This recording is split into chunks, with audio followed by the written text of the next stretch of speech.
धरधर्षिणि दुर्मुखमर्षिणि हर्षरते त्रिभुवनपोषिणि शङ्खरतोषिणि किल्बिषमोषिणि घोषरते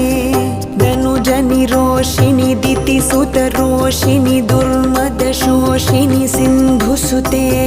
जय जय हे महिषासुरमर्दिनि रम्यकपर्दिनि शैलसुते अयि जगदम्ब मदं